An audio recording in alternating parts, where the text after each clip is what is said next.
आज हमारा शुभ शनिवार है और शुभ शनिवार के बारे में हमको लगातार बात करनी है, लगातार प्रचार प्रसार करना है, लगातार बताना है। पूरी दुनिया की परंपराओं में लगभग 7 स्वर होते हैं और लगभग 7 दिन तक 6 दिन तक लगातार काम करने के बाद 7वें दिन जो व्यक्ति है वो एग्जॉस्ट हो जाता है, थक जाता है शारीरिक रूप से और एक ही काम को करते करते मानसिक रूप से। तो उसको कुछ रिलैक्स चाहिए, कुछ आराम चाहिए और वो जो आराम है वो लेता है छुट्टी लेकर। तो जितनी भी मान्यता हैं या जितने भी लोग हैं, चाहे मान्यता है या नहीं है, उन सभी में 7वें दिन लगभग आराम करने की एक प्रणाली विकसित हुई है।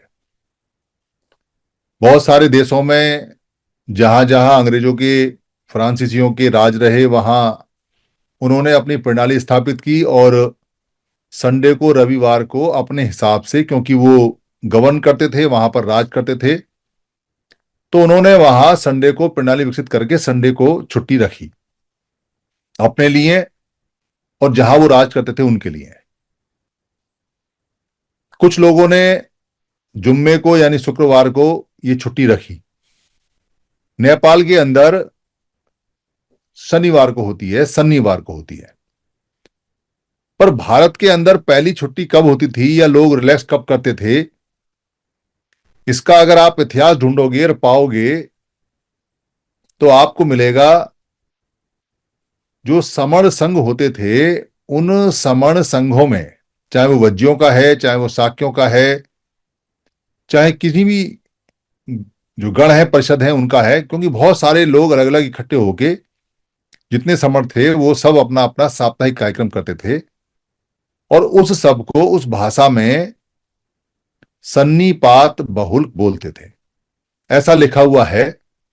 ऐसा बुद्ध ने अपने बातों में, अपने वक्तव्यों में, अपनी देशना में, अपने उद्घोष में, अपने उद्गार में कई बार बताया है।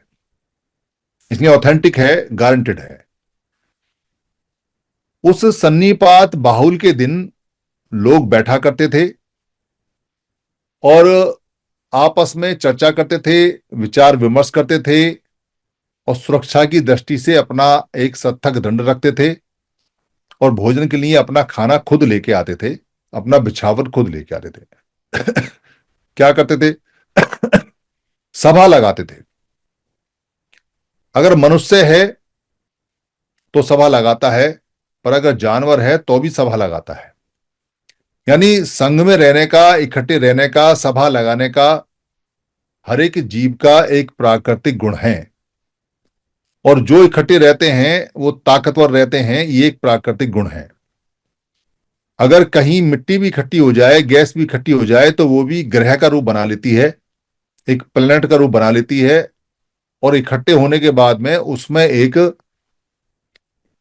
फोर्स ऑफ अफेक्शन या जिसको गुरुत्वाकर्षण बल बोलते हैं, खाली उनके इकट्ठे होने से वो आ जाता है। जैसे पृथ्वी के अंदर एक बल है जिसको गुरुत्वाकर्षण बोलते हैं, कि यानी कि जो पृथ्वी अपने वजन के कारण हर चीज को अपनी तरफ खींचती है, पर पृथ्वी से भी ज्यादा जो वजनदार लोग इकट्ठे हुए हैं, जो सन है, उसके चारों तरफ सारे प्लैनेट घूमते हैं।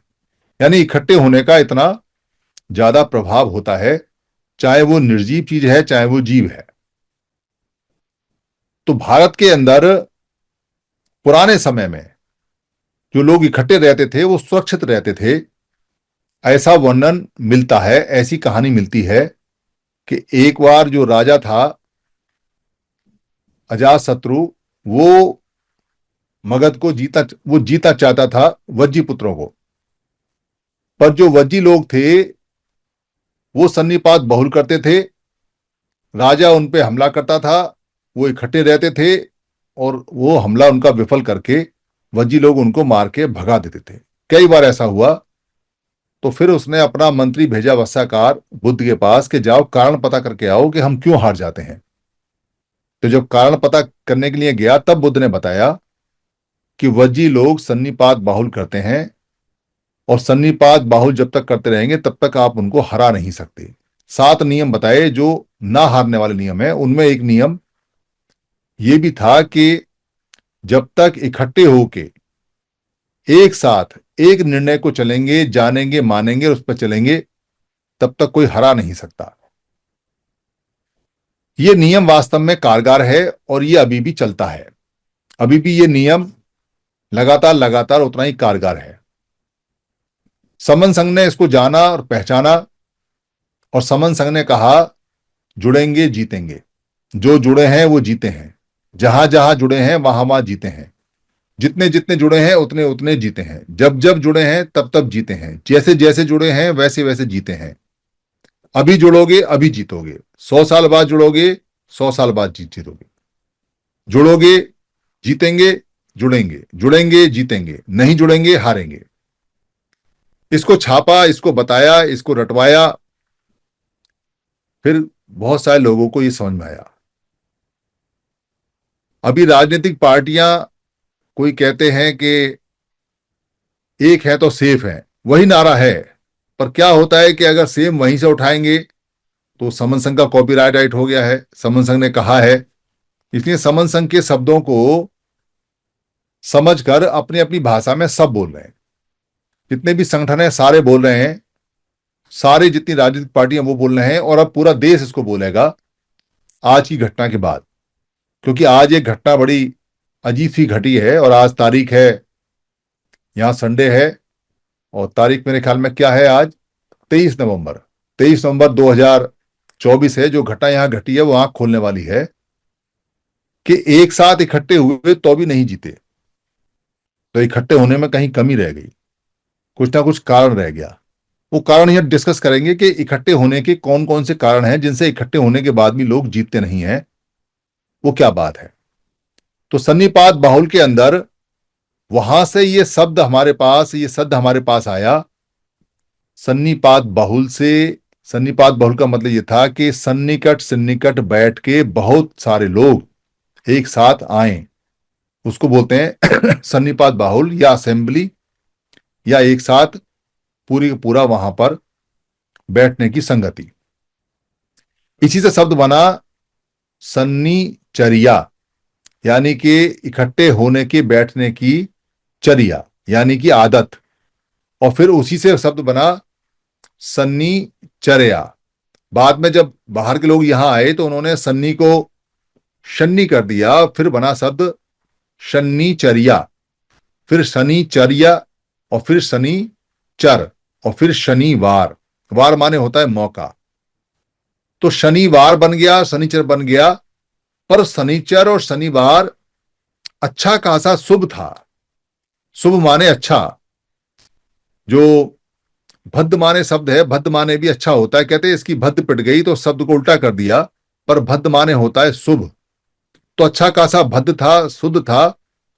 उस शुद्ध शब्द को, शुभ शब्द को, अच्छे शब्द को मनहूस में बदल दिया और ये कह दिया कि लोहा नहीं रखना है।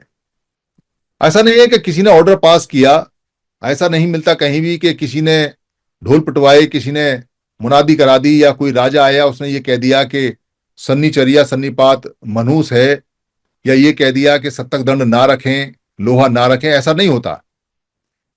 ये मानसिक प्रक्रियाएं होती हैं और इनको धीरे धीरे धीरे धीरे मन में उतारा जाता है। और मन में उतारने का जो सबसे सॉफ्ट टारगेट होता है, सबसे आसान टारगेट होता है, वो होता है मनुष्य के या जानवर के बच्चे।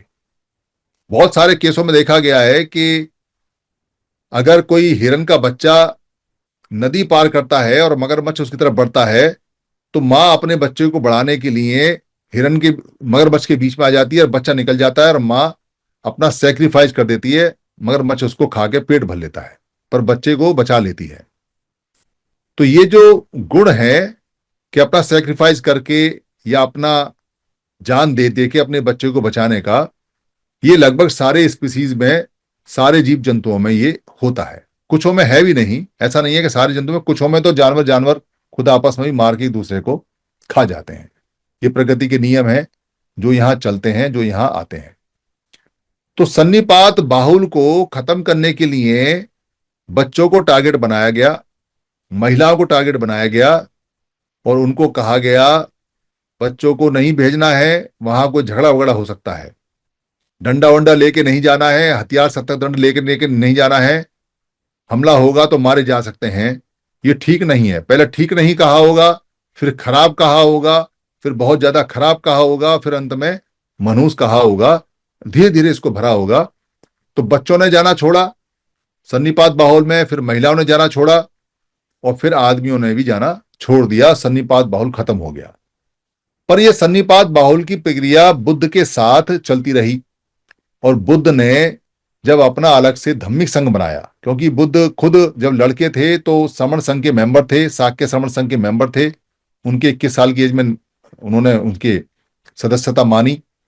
पर जब वो आगे बढ़े 29 साल की उम्र में तो बुद्ध बन गए। 35 साल की उम्र में बुद्ध बने, 29 साल की एज में वो लगातार मेहनत करते रहे। तो बुद्ध बनने के बाद उन्होंने अपना एक संघ बनाया, जो धम्मिक संघ था, जो भिक्खु संघ था। उसमें सिर्फ भिक्खु ही आ सकते थे, उन्हीं के लिए था, उन्हीं के नियम चलते थे। पब्लिक का उन नियमों से कोई वास्ता, कोई लेना देना था नहीं। जो भिक्खु होगा, जो भिक्खुणी होगा, वो उसमें जा सकता है, उसी का वो संघ था। इसलिए जो संघ होता है वो दो तरह के हैं, एक धम्मिक है और एक साधारण लोगों का संघ है। हम साधारण लोगों के संघ में काम करते हैं, पर यहां धम्मिक लोगों के संघ का भी जिक्र कर रहे हैं, क्योंकि उसमें इकट्ठे होने के नियमों के साथ साथ उन्होंने पाती मोक्ष का नियम बनाया, उपोषद का नियम बनाया। उपोषद उपोषद और पाती मोक्ष का मतलब है, पाती मोक्ष उसको बोलते हैं कि जो पत्रावली है, जो नियम बनाए हैं, उन नियमों का उपपोषण करना, और उन नियमों में अगर किसी ने कोई नियम तोड़ा है तो वो स्वीकार करे और उसका दंड ले। जो भिक्खु है वो केवल भिक्खुओं के लिए और भिक्खुणियों के लिए सभा होती थी, जहां वो अपने नियमों को दोहराते थे। कहीं नियम टूटा है तो उसको बताते थे, कोई समस्या आई है तो उसको बताते थे। वो हर 15 दिन बाद सभा बैठती थी। वो भी पूरी की पूरी एक तरह से सन्निपात बाहुल सभा होती थी, जिसका नाम बदल के उन्होंने उपोषद या पातिमोक्ष रखा। तो वहां से ट्रेडिशन चला समन संघ से पुराना, और जैसे जैसे धर्म आगे फैलता गया वैसे वैसे लोगों ने ट्रेंड समझा, पर बेसिक मनुष्य की नीड रही। दिन बदल गए, कहीं शुक्रवार हो गया, कहीं रविवार हो गया, और कहीं शुभ शनिवार का शनिवार हो गया, और शनिवार को बैठने का हो गया। नेपाल में नहीं बदला, पर यहां बदल गया। इसके बहुत सारे फायदे उस समय हुए, और जब ये टूट गया, चला गया, तो इसके बहुत सारे नुकसान आज तक हम झेल रहे हैं। इतने नुकसान झेल रहे हैं कि जिनका कहीं अता पता है नहीं, और नुकसान पर नुकसान लगातार हुए जा रहे हैं। ऐसा नहीं है कि लोग सन्निपात बाहुल नहीं कर रहे हैं, सन्निपात बाहुल कर रहे हैं, पर सब नेता बन चुके हैं।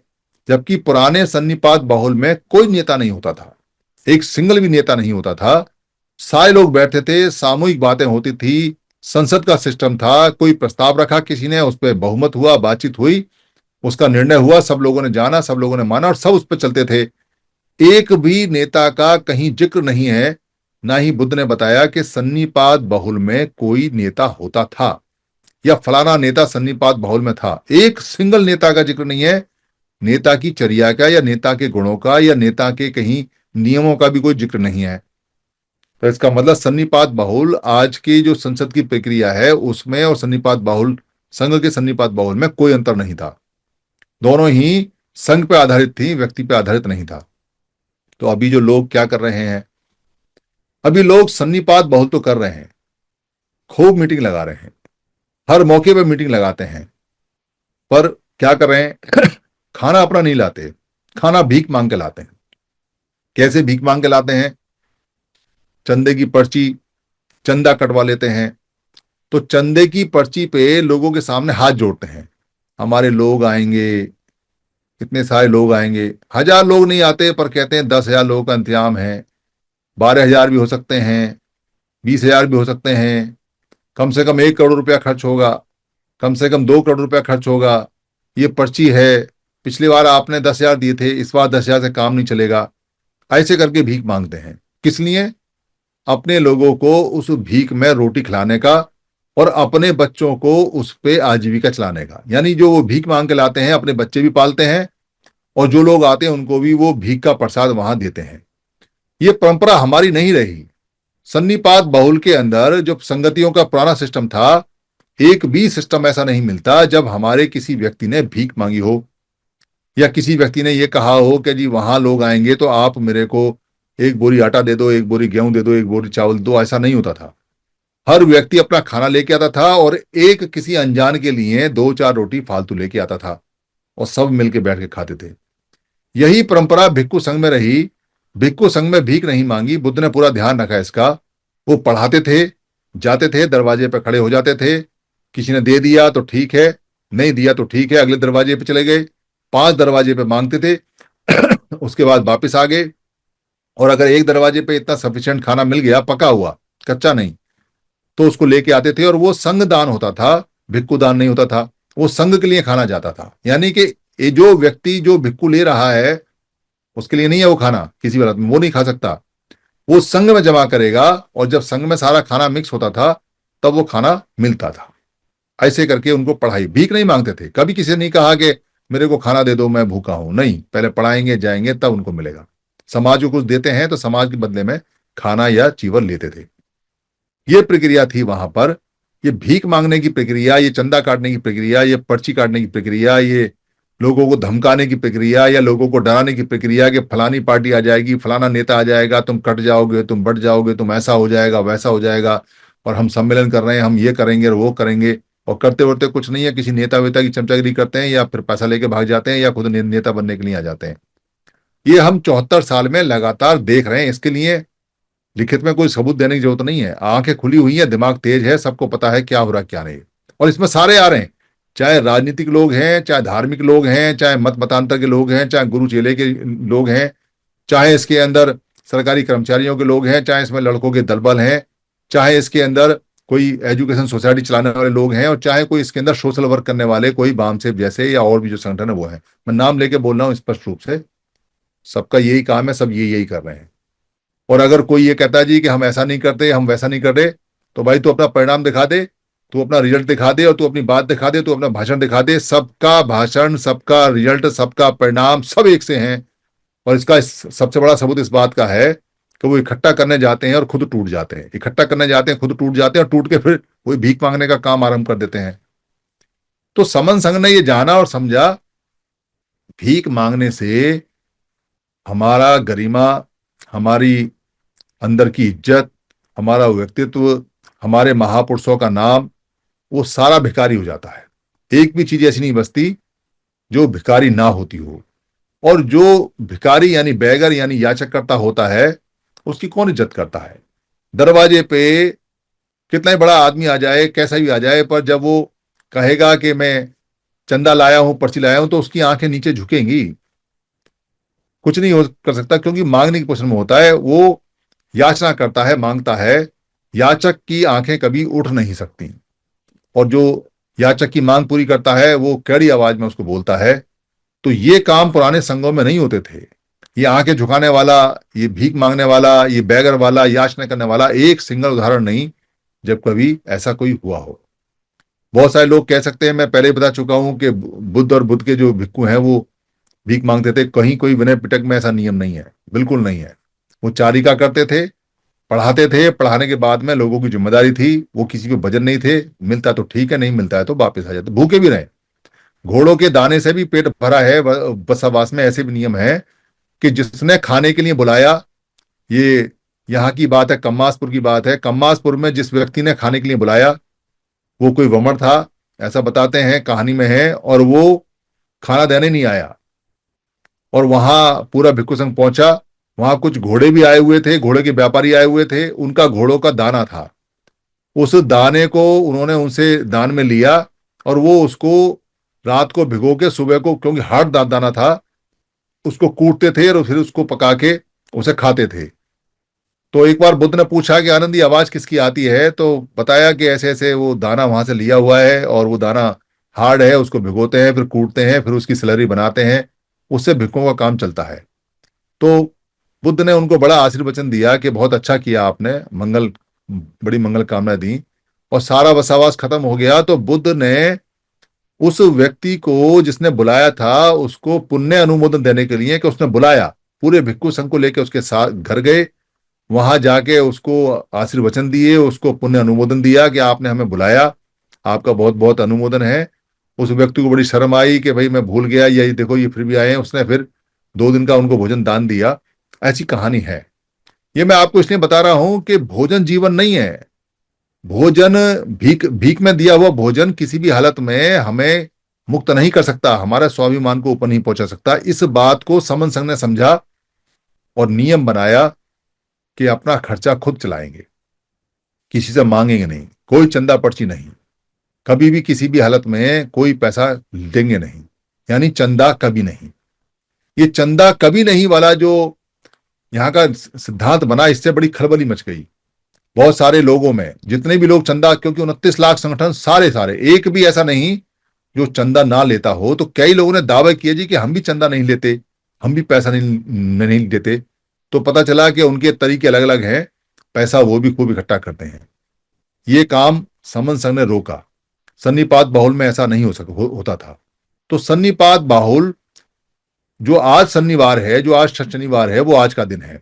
हमको उसको याद करना चाहिए, हमको उसकी कथाएं बतानी चाहिए, अपने बच्चों को बतानी चाहिए, पड़ोसियों को बतानी चाहिए कि ये शनिवार हमारे महापुरुषों का दिया हुआ दिन है इकट्ठा होने के लिए। अभी चूंकि अंग्रेजों का दिन चलता है भारत में, पुराना शनिवार नहीं चलता। छुट्टी जो होती है सेंट्रल गवर्नमेंट की, शनिवार को भी होती है, इतवार को भी होती है, पर बहुत सारे स्टेटों के अंदर सिर्फ रविवार की छुट्टी होती है। तो इसलिए रविवार को इकट्ठा हो, पर नाम इसको शुभ शनिवार ही रखें और इसके लिए इकट्ठा हो। इकट्ठे होने के बड़े सारे फायदे होते हैं, नुकसान कुछ नहीं होता, ये दुनिया जानती है। जब जानवर इकट्ठे होकर अपनी सुरक्षा, अपना विकास और अपना डेवलपमेंट और अपना सब काम कर सकते हैं, सुरक्षा कर सकते हैं, तो फिर हम क्यों नहीं कर सकते हैं?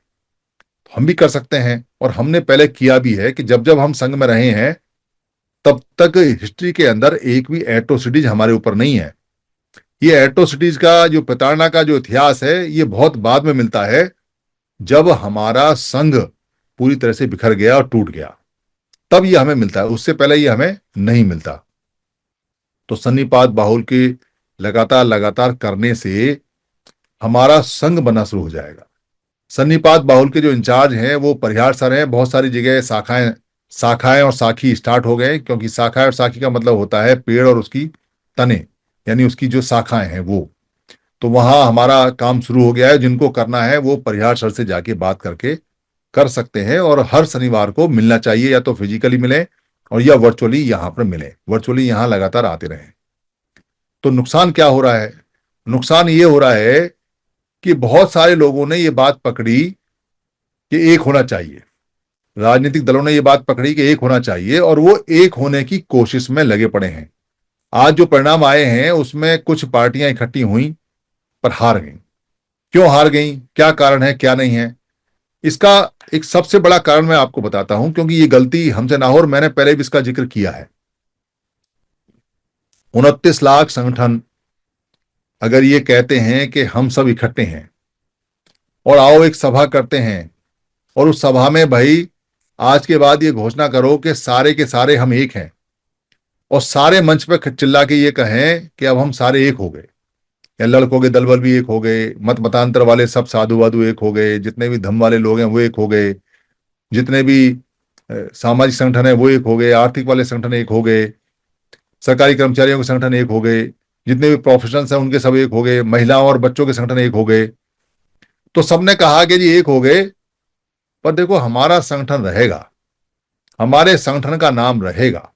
ध्यान से सुनना, हम एक मंच पे हैं, पर मेरा संगठन फलाना है, मेरा संगठन फलाना है, मैं समता सैनिक दल का आदमी हूं, मैं भारतीय बौद्ध महासभा का आदमी हूं, मैं अघाड़ी का आदमी हूं, मैं पिछाड़ी का आदमी हूं, मैं फलाना बीएसपी का आदमी हूं, मैं फलाना आजाद समाजवादी पार्टी का आदमी हूं, मैं इस वाली वामसेव का आदमी हूं, मैं उस वाली वामसेव का आदमी हूं, मैं ये वाला भिक्खू बिहार चलाता हूं, मैं वो वाला भिक्खू बिहार चलाता हूं, मैं ये वाला अम्बेडकर भवन चलाता हूं, मैं वो वाला कबीर भवन चलाता हूं। भाई देखो, रहेंगे हम अपने अपने संगठनों के सबके मालिक, और संगठन हमारे अलग अलग रहेंगे, हमारी संस्था रहेंगी, वरना ये चलेंगी कैसे? पर अब हम सब साथ हैं। अगर वो ऐसा कहते हैं तो मौत निश्चित है। इसको आज 23 नवंबर 2024 में जो हुआ है, जो चुनाव के अंदर हुआ है, उसको सबक करके सीख लें। क्योंकि कुछ लोग जो बेवकूफ टाइप के लोग होते हैं वो ये कहते हैं हम सिनर्जी में विश्वास करते हैं। सिनर्जी का मतलब है समन्वय में, यानी हम रहेंगे अलग अलग पर हम साथ साथ हैं। समन्वय करेंगे मतलब व्यय करेंगे साथ साथ, समता में व्यय करेंगे, रहेंगे पर हम हैं साथ साथ, पर रहेंगे अलग अलग। ये ठीक वो स्थिति है कि जैसे खीर बनानी है और खीर बननी है पूरे संघ की और समाज की। तो जब पूरे संघ में खीर बननी है तो सारे लोगों से कह दिया कि भैया सब 29 के 29 लाख संगठनों तुम 1-1 लीटर दूध ले आना। और वो बड़ी खुशी से दूध लेके आए और दूध लाए अपनी अपनी थैली पे, अपने अपने संगठन की मोहर लगा लाए और आते ही कह रहे हैं लटका के, देखो ये हमारी थैली है, और दिखा रहे हैं, उसका प्रचार कर रहे हैं कि ये हमारी थैली है, ये हमारी थैली है। और लाके उन्होंने वो थैली ड्रम के अंदर डाल दी। और ड्रम के अंदर डालने के बाद में जब खीर बनाने का काम शुरू हुआ तो पता चला कि ड्रम में दूध नहीं है, थैलियां थैलियां पड़ी हुई हैं। अब दूध कैसे आए? दूध जब आए जब उन थैलियों को फाड़ें और फाड़ के उसमें से दूध निकालें और तब खीर बने। पर जैसे ही दूध की थैली फाड़ने के लिए कहा वैसे चिल्ला पड़े, भाई ये थैली मेरी है, इसको मत फाड़ना, दूध आप रखो, खीर आप बनाओ, पर आपने थैली नहीं फाड़नी है क्योंकि ये थैली मेरे संगठन की है। अगर तुमने इसको फाड़ दिया तो मेरा तो विलय हो जाएगा, सारे दूध में मैं मिल जाऊंगा, तो मेरा अस्तित्व खत्म हो जाएगा, तो मेरा तो संगठन खत्म हो जाएगा, तो मैं तो नेता रहूंगा नहीं। तो सिनर्जी में थैलियां अलग अलग रहती हैं, समन्वय में संगठन अलग अलग रहते हैं। पर अगर हम विलय करें, अगर हम डिजोल्व करें, डिजोल्यूशन करें, तो फिर बात बन सकती है, तो खीर बन सकती है। तो लोग इकट्ठे होने की बात कर रहे हैं क्योंकि समन संघ पिछले 6-7 साल से लगातार चिल्ला रहा है और 4 साल से तो हम इस पर लगातार बोल रहे हैं कि इकट्ठा होना पड़ेगा, इकट्ठा होना पड़ेगा। तो इकट्ठा होने का नाटक चला, पर नाटक कामयाब नहीं हो सकता जब तक कि डिजोल्व नहीं होती, जब तक कि आप अपनी थैलियां फाड़ के दूध को एक साथ नहीं रखते और उन थैलियों में आग नहीं लगाते, जब तक आप जीत नहीं सकते। लोगों को बेवकूफ तो बना सकते हो कि हम इकट्ठे हो रहे हैं, पर कुछ मिलेगा नहीं, ना तो संवैधानिक मिलेगा, ना धार्मिक रूप से मिलेगा, ना सामाजिक रूप से मिलेगा, ना अस्तित्व बचेगा और ना ही जान बचेगी। और ये धन धरती जमीन और पैसा नौकरी इसका तो सपने भूल जाओ। इसलिए जो लोग ये कहते हैं कि एक है और सेफ हैं, वो ये कहते हैं कि हम अलग अलग हैं, एक हैं। ऐसे सेफ नहीं हो सकते। वो तब हो सकते हैं जब सब ड्रम के अंदर अपनी थैली फाड़ें और थैली फाड़ के दूध एक साथ मिलाएं, अपना अस्तित्व खत्म करें और संघ का अस्तित्व, एक बॉडी का अस्तित्व बनाएं। और किसी भी हालत में संघात्मक आदेश के बिना कोई आदेश पारित ना हो, यानी संघाधिशेष के बिना कोई आदेश पारित ना हो। तो संघाधिशेष क्या है? संघाधिशेष है कि उस सारे दूध को मिलाओ और मिला के फिर उसमें से ये कहें कि 5 लीटर दूध निकालना है, निकाल के खीर में डालो। यानी कि जितने भी वो लीडर टाइप के लोग हैं, जो जो संगठनों के मालिक हैं, वो सारे सारे आए, वो सब बैठें, बैठने के बाद में कोई प्रस्ताव आए, उस प्रस्ताव पे बहुमत से पास करें, उसको माने, उस पर चलें, तब जाके किसी हालत में कुछ प्राप्त हो सकता है। अदरवाइज नाटक रहेगा, सिनर्जी रहेगी, समन्वय रहेगा, पर कुछ भी प्राप्त नहीं हो सकता है, ये गारंटी है। इसलिए समन संघ लगातार लगातार ये कह रहा है कि भाई इकट्ठे होने का नाटक नहीं करना है, इकट्ठा होना है। तो यहां जब हमने इकट्ठा करने की बात करना शुरू किया तो बहुत सारे लोग आए शुरू में। पर क्या आए? वो आए यहां, लोग इकट्ठे हो रहे हैं तो अपना कुछ भाषण पेल दें। वो आए यहां कि भाई भाषण देंगे तो शायद कुछ लोग टूट के आ जाएंगे। कुछ लोग आए कि चलो ऐसा भाषण दें झगड़ा ही हो जाए। कुछ लोग आए ये कहने के लिए कि अरे ये तो रमेश नामदेव कट के नेता है, ये तो सुधीर कट के ये सुधीर नेता है, ये तो फलाना आदमी नेता है, ये तो फलाना आदमी नेता है। यहाँ व्यक्तियों को नेता बनाने के लिए आए। कुछ लोग आए यहाँ पर ये कहने के लिए कि जी हम में और तुम में क्या क्या फर्क है। और कुछ लोगों को लगा कि यहाँ तो राजनीति की बात नहीं होती, यहाँ तो पैसे की बात नहीं होती, तो हम क्या करेंगे। क्योंकि राजनीति के लिए बिल्कुल साफ तरह से संघों के अंदर मना होता है, जिसको करनी है वो करे, पर संघ राजनीतिक पार्टी में नहीं जाते, संघों के लोग जाते हैं, ये बता दिया। पर उनको लगता था कि लोग इकट्ठे हो रहे तो राजनीति में जाने चाहिए, उनको टिकट चाहिए। बहुत लोगों ने कई सारे नियमों का विरोध किया। कई व्यक्तियों ने तो इस बात का विरोध किया कि जी हम किसी सामने वाले व्यक्ति को सर नहीं कहेंगे, क्योंकि हमारे यहाँ एक नियम है कि व्यक्ति को, जो मेल है उसको सर कहना पड़ेगा और जो फीमेल है उसको बहन जी कहना पड़ेगा, चाहे वो 4 साल की महिला है चाहे वो 50 साल की महिला है। और व्यक्ति जो भी है, चाहे 4 साल का है या 20 साल का मेल है, उसको सर कहना पड़ेगा। कह जी हमें तो दुनिया सर कहती है, हम क्यों सर कहेंगे, वो चले गए। कईयों के ईगो अहम बहुत ज्यादा थे, कईयों ने अच्छे पैसे वैसे कमा रखे थे, उनको लगा कि यहाँ कुछ सेटलमेंट हो जाएगी, पर हो नहीं सकती। क्योंकि हमारा जो नियम है वो ये है कि जो जब आएगा तब जुड़ेगा, उसकी सीनियरिटी तब से रहेगी, नीचे वाला उसका जूनियर ही रहेगा, चाहे वो कुछ भी कर ले। यानी जो जुड़ेगा तब से उसकी सीनियरिटी बिल्कुल फेयर है। तो वो चले गए, पर बहुत सारे लोग रुक गए, और जो रुके वो बड़े मजबूत रुके, और उन्होंने काम बढ़ाना शुरू किया। फिर समणग्रंथ आ गए, फिर समणग्रंथ नंबर 1 आया, 2 आया, 3 आया, 4 आया, समणग्रंथ लगातार जा रहे हैं, संगति चल रही है। फिर हमारे काम आगे बढ़ा, तो हमको लगा कि हमें हमारे समण संतों की आवश्यकता है। तो समण संत बनने शुरू हुए।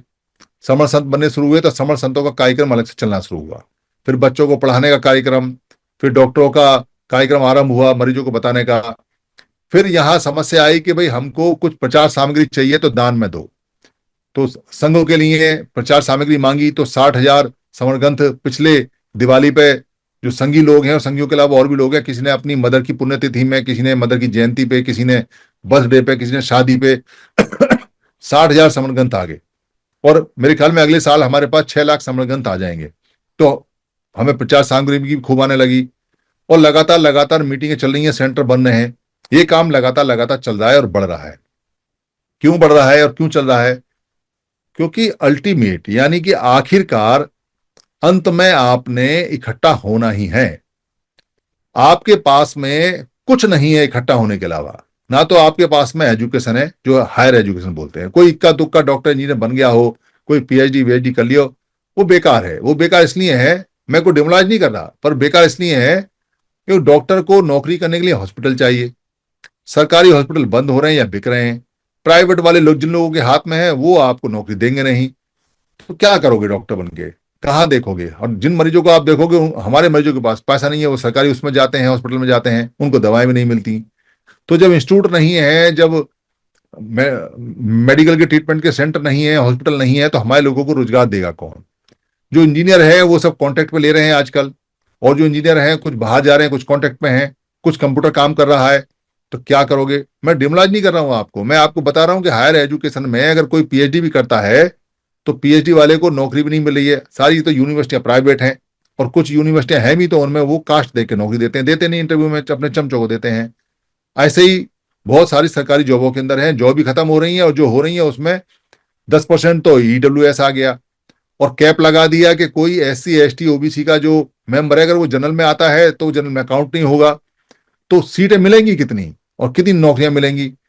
तो राजनीतिक पावर कोई है नहीं, बिखरी पड़ी है। क्योंकि राजनीतिक आजकल ऐसी हो गई है कि एक एक गली के एक एक वोटर का पता रहता है।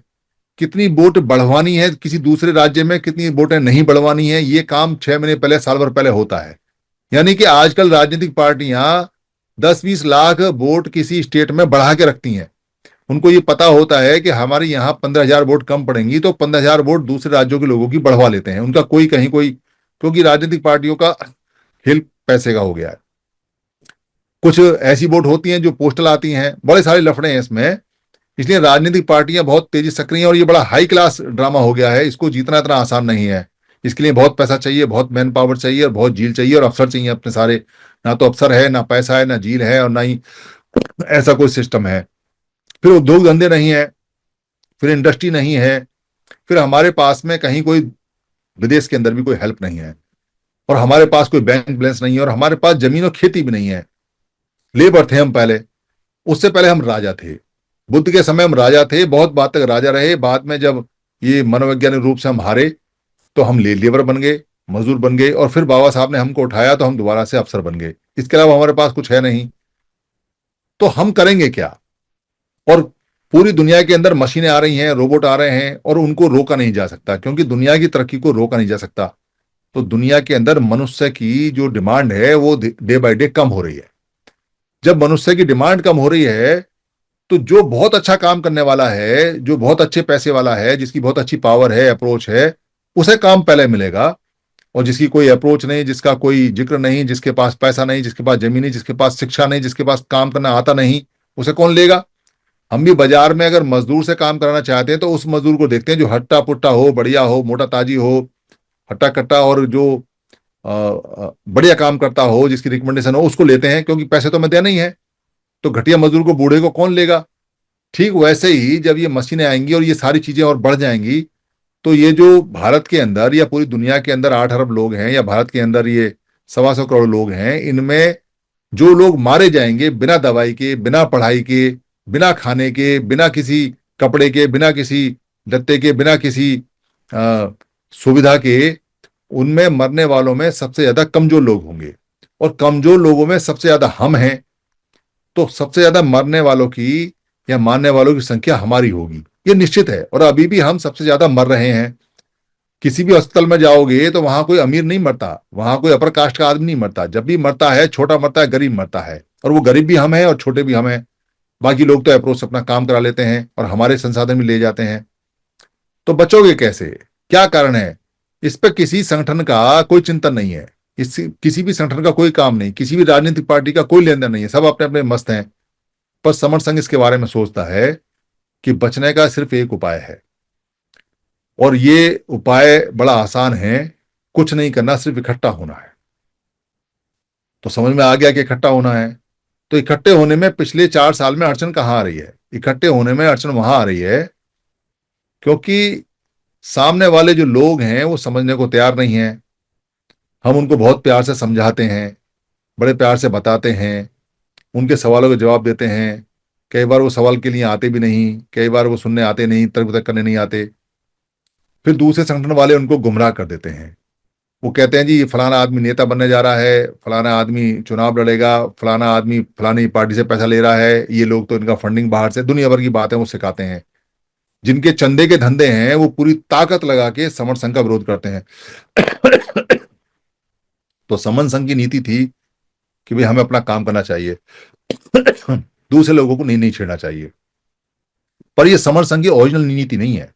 संघों की नीति यह होती है कि संघ का अगर कोई काम रोकता है तो वो संघ का सामूहिक दुश्मन होता है, और संघ उसको छोड़ता नहीं है किसी भी हालत में, क्योंकि ये बच्चों के अस्तित्व का सवाल है। संघ के अंदर माफिया नहीं होती। संघ पे जो नुकसान करेगा, या संघ के काम को रोड़े में अटकाएगा, या संघ पे घात करेगा, या संघ का डिफेम करेगा, या संघ के बारे में चुगली करेगा, वो संघ का सामूहिक दुश्मन होता है। क्योंकि संघ का फायदा सबको होता है। संघ रहेगा तो बच्चे पलेंगे, बच्चे बढ़ेंगे, उनकी सुरक्षा होगी, उनके विकास होगा, उनका उनको कुछ ना कुछ मिलेगा। पर अगर संघ ही नहीं होगा तो किसी के बच्चे को कुछ नहीं मिलेगा। तो सामूहिक फायदे के लिए दुश्मन भी सामूहिक होता है। कोई व्यक्ति अगर मेरे पे घात करता है और मैं संघी हूं, तो मेरे पे हमला नहीं है, वो हमला संघ पे है। कोई व्यक्ति अगर मेरे को रोकता है संघ का काम करने से, तो मुझे नहीं रोक रहा है, वो मेरा दुश्मन नहीं है, वो संघ का दुश्मन है। इसलिए संघ उसका रिपेल करेगा, उसका जवाब देगा। हम पहले जवाब नहीं देते थे, पर अब हमने उस तरीके को पूरी तरह से अपना लिया है। क्योंकि सिद्धार्थ गौतम जैसे व्यक्ति ने, जिसने संघ की बात नहीं मानी, उसको भी संघात के आरोप में निकाल दिया। उसको, जिसके बाप के पास में सबसे ज्यादा हल थे, जो सबसे बड़ा जमींदार था, जिसकी सबसे ज्यादा चलती थी, जो प्रसन्नजीत का राजा का दोस्त था, उसे भी संघ ने नहीं छोड़ा। क्योंकि संघात में संघ के लिए जो आदेश था वो नहीं माना, तो संघ का दुश्मन हो गया, तो छोड़ना पड़ा, पूरा पूरा संघ छोड़ना पड़ा, और वो जो साक्य गण परिषद का जो एरिया था वो छोड़ना पड़ा। वैसे ही तो यहां जितने भी लोग हैं जो संघ पे हमला करते हैं, जो संघ के बारे में अनाप शनाप लिखते हैं या बोलते हैं, हर एक संघी का ये राइट, ये दायित्व है कि अगर वो संघी है तो संघ के हमले को, अपने ऊपर हुए हमले को संघ का हमला मानते हुए उसका संघ हित में उचित जवाब दे। चाहे वो लिखे, चाहे मुंह से बोले, चाहे वीडियो बनाए, चाहे जाके किसी भाषण में कहे, या कैसे भी कहे, पर उसका जवाब देना चाहिए। अगर जवाब देने का कार्यक्रम नहीं बनाओगे और खाली काम ही करते रहोगे, तो जितनी सड़क आगे बनाओगे उतनी पीछे से कोई ना कोई उखाड़ता चला जाएगा। अगर उस पर रखवाले नहीं रखोगे, रक्षक नहीं रखोगे, उसकी रक्षा नहीं करोगे, तो जितना काम करते जाओगे, साल दर साल काम करते जाओगे, और पीछे से कोई उधारता चला जाएगा, तो फिर तो जीवन में सड़क बनेगी नहीं और हम कहीं पहुंचेंगे नहीं, फिर तो मामला खराब हो जाएगा। इसलिए संघों में ये ध्यान रखा जाता है कि हमारा कौन नुकसान कर रहा है, कौन नहीं कर रहा है, और जो नुकसान कर रहा है उसको उचित, पूरी ताकत के साथ पूरा संघ जवाब दे देता है। ऐसा ही एक काम जो किया, नुकसान किया, वो जो पलवल के भंते जो धम्मभूमि चलाते हैं, उन्होंने हमारे साथ में घात किया, संघ की आलोचनाएं की। उन्होंने मेरे बारे में कई लोगों को भड़काया, संघ के बारे में कहा कि ये आप आदमी का है, बीजेपी का है, आरएसएस का है, पैसा वहां से आता है, नेतागिरी में जाएंगे, ऐसा। पर आमना सामने कोई करने नहीं आया। पर जब ये कंफर्म हो गया कि ये उन्होंने किया है, तो संघ का सामूहिक रूप से हमला उन पर हुआ, और उस हमले को पचा नहीं पाए। संघ ने जैसे ही उन पर हमला किया, जैसे ही काउंटर किया, वैसे ही बहुत सारे लोगों में दम आ गया। अभी अलीगढ़ की एक महिला है, उन्होंने एक वीडियो दिया, आप सब लोग उसको देखें। उसमें उन्होंने ऐसे ऐसे आरोप लगाए हैं कि किसी भिक्खु को शर्म के मारे चीवर छोड़ देना चाहिए। अगर शर्मदार होगा तो चीवर छोड़ देगा। एक औरत ने आरोप लगाए हैं कि ये जो चीवर है ये ठीक नहीं है, अच्छा नहीं है, सिर्फ संघ की ताकत की वजह से। इसलिए हमको संघ की रक्षा में संघ के सारे नियम मानते हुए अगर कोई व्यक्ति संघघात करता है तो हमको करुणा मैत्री में नहीं जाना है, क्योंकि हम धार्मिक संघ नहीं है। हम धर्म की मान्यता, बुद्ध की मान्यता, महावीर जैन की मान्यता, कबीर साहब की मान्यता, जो साधारण मनुष्य का संघ है उसमें संघ बचाने में नहीं चलती, पर व्यक्तित्व के लिए, अपने व्यक्तित्व के लिए चलती है। यानी करुणा मैत्री का जो फार्मूला है वो करुणा मैत्री वाले के लिए है, उसके लिए नहीं है जो आपके ऊपर मिसाइल का अटैक कर रहा है, जो आपके ऊपर बच्चों के अंदर मिसाइल का अटैक कर रहा है। अब जैसे रूस ने हमला किया यूक्रेन के ऊपर, और मिसाइल जो इंटर कॉन्टिनेंटल ब्लास्टिंग मिसाइल्स हैं उनसे हमला किया जो मिड रेंज की हैं, तो वहां जो यूक्रेन वाले हैं वो ये नहीं कहेंगे करुणा हो, मैत्री हो, भाईचारा हो, उपेक्षा हो, ऐसा नहीं कहेंगे। वो कहेंगे बड़ी मिसाइल लाओ, ठोकना है उसको, क्योंकि हमला हो रहा है, बच्चे मारे जा रहे हैं। तो जब युद्ध होता है और सामाजिक युद्ध होता है, तो उसमें जब हमला होता है तो वाजिब जवाब दिए जाते हैं, ये संघों की नीति है। पर धार्मिक जो धम्मिक संघ होता है उसके अंदर अगर कोई हमला करता है तो उसमें करुणा मैत्री भाईचारा चलता है, क्योंकि वहां बच्चों के अस्तित्व का सवाल नहीं है। भिक्खु संघ के अंदर बच्चे नहीं पलते, भिक्खुओं के बच्चे नहीं होते। वो लोग अपने लिबरेशन के लिए, अपनी मुक्ति के लिए, अपने को शुद्ध करने के लिए, अपने लाभ के लिए वो लोग उस संघ में रहते हैं। इसलिए अगर वो करुणा मैत्री भाईचारा मुदिता नहीं रखेंगे तो उनकी मुक्ति नहीं होगी, उनका लाभ नहीं मिलेगा, उनको कंडीशन है। पर वहां भी बुद्ध ने यह बताया हुआ है कि अगर आपको जान को खतरा है और कोई जानवर आपको काटता है तो आपको पहले अपनी जान बचानी है, क्योंकि जान बचाओगे तो ही तो मुक्त होगे। तो वहां भी जान बचाना का सिद्धांत है। और वहां की तो बात छोड़ो, भारत के संविधान में भी ये लिखा हुआ है कि अगर कोई आपको हमला करता है तो डिफेंस में आप उसको मार सकते हैं। वो आपके डिफेंस में आता है, वो हत्या में नहीं आता, वो अपराध में नहीं आता। कोई आदमी आपके घर में घुस गया और घर में घुस के आपको मारेगा तो आप उस समय ये नहीं कहोगे कि भारतीय दंड संहिता 302 ये कहती है कि ये हत्या है और मेरे हत्या लगेगा। उस समय तो काट देना चाहिए, उसको मार देना चाहिए। तो हम तो साधारण लोग हैं, इसलिए संघ को बचाने का काम करिए। अगर आपने संघ को बचाने का काम नहीं किया तो आप ठीक ऐसे समझिए कि जितना आप पानी भरते जाएंगे बाल्टी में, और बाल्टी में नीचे छेद है, उतना निकलता जाएगा, पूरे जीवन में बाल्टी नहीं भरेगी। और हम बाद में सोचेंगे ये क्या हो रहा है, क्या नहीं हो रहा है। इसलिए जो भी संघ पे घात करे, कहीं भी करे, हर संघी को ये मानते हुए कि ये हमला संघ के ऊपर है, ये हमारे ऊपर है, उसका वाजिब जवाब देना चाहिए। और अगर हम वाजिब जवाब देने की पोजीशन में नहीं आते हैं तो फिर संघ का सपना भूल जाइए, ऐसा होता नहीं है। भारत के अंदर जो दूसरे लोगों का संघ चलता है उनसे सीखिए, वो कैसे काम करते हैं। अगर आप बारीकी से देखोगे तो वो किसी को माफ नहीं करते। वो नियम उन्होंने बुद्ध से लिया है, वो नियम उन्होंने हमारे संघ से लिया है, दुनिया ने हमारे संघ से लिया है। जहां जहां जहां जहां भी संघ है, अगर उन पर हमला होता है तो वो बड़ा हमला करते हैं ताकि अपने बच्चों को और अपने आप को बचा सके। मैं ये नहीं कहता कि आप बिना बात के किसी पे हमला करो, पर आपके ऊपर कोई हमला करे तो वो संघ की नीति है, उसको बचाने के लिए करना ही चाहिए। तो यहां सन्नीपात माहौल में हमको लगना चाहिए। समय बड़ा कठिन है, देखो, कोई मैं डरा नहीं रहा, पर आने वाला जो समय है वो इतना कठिन है कि अगर हमने संघ को नहीं बचाया, हमलावर चाहे अंदर का हो या बाहर का हो, उसको मुंह तोड़ जवाब नहीं दिया, अपने संघ में दिन रात काम नहीं किया, तो सपने पूरे नहीं होंगे। आपके सपने हमारे और आपके तभी पूरे होंगे जब हम दिन रात बड़ी मेहनत के साथ इसमें लगेंगे, जी जान से लगेंगे, पूरी ताकत से लगेंगे, पूरे मन से लगेंगे, तब जाके हमें कुछ मिलेगा। और हमें तो जीते जी कुछ मिलेगा नहीं, जो मिलेगा बच्चों को मिलेगा, पर मिलेगा जरूर। पहले भी संघ में मिला है, और अभी भी मिले हैं। जो जुड़े हैं वो जीते हैं, चाहे सामने दुश्मन हो या फिर हम हो। दुश्मन जुड़ा है तो दुश्मन जीता है, और हम जुड़े हैं तो हम जीते हैं। दुनिया में जो लोग जुड़े हैं, जो देश जुड़े हैं, वो राज करते हैं, और जो नहीं जुड़े हैं वो गुलामी करते हैं। ये नियम है। गुलाम कोई पैदाइशी नहीं होता और राजा कोई पैदाइशी नहीं होता। सिर्फ एक गुण और एक अवगुण आपको गुलाम बना सकता है, और एक गुण और एक अवगुण आपको राजा बना सकता है। गुण है जुड़ने का।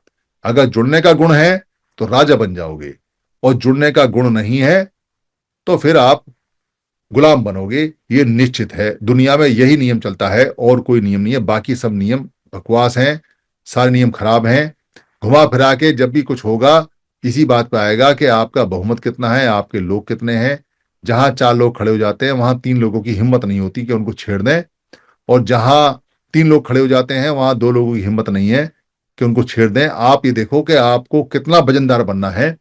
जितना ज्यादा संख्या में इकट्ठे होंगे उतने ज्यादा ताकतवर होंगे, और जितने कम संख्या में इकट्ठे होंगे उतने कम ताकतवर होंगे। अगर देश में रूल करना है, और देश को चलाना है, और देश में जित पानी है, और देश में व्यवसाय पाना है, और देश में काम पाना है, और अपनी नौकरियां चाहिए, अपने व्यापार चाहिए, अपने रोजगार चाहिए, तो देश के लेवल पे इकट्ठा होना पड़ेगा। और अगर स्टेट लेवल पे इकट्ठे हो गए, खाली मुख्यमंत्री बनना है तो स्टेट लेवल पे इकट्ठा होना पड़ेगा।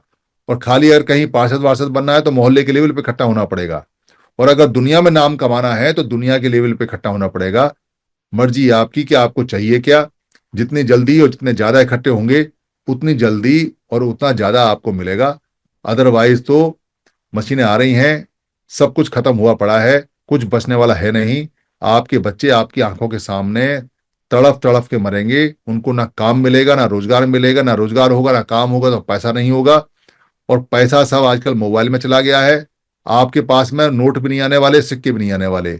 और मोबाइल आपके पास होगा नहीं, टेक्नोलॉजी आपके पास होगी नहीं, चलानी कोई आती नहीं होगी, तो वो काम करेगी नहीं। और आपको, आपके पास अगर मोबाइल में पैसा आ भी गया और आप जानकार नहीं है, तो उस पैसे को भी कोई और फ्रॉड करके ले जाएगा। डिजिटल खेल हो गया सारा।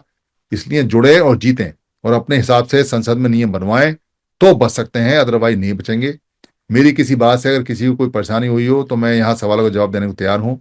कोई संघ को कोई घात हुआ हो, कोई नुकसान हुआ हो, तो मैं संघ से माफी मांगने को तैयार हूँ। संघ मुझे माफ करे, संघ मुझे माफ करे, संघ मुझे माफ करे।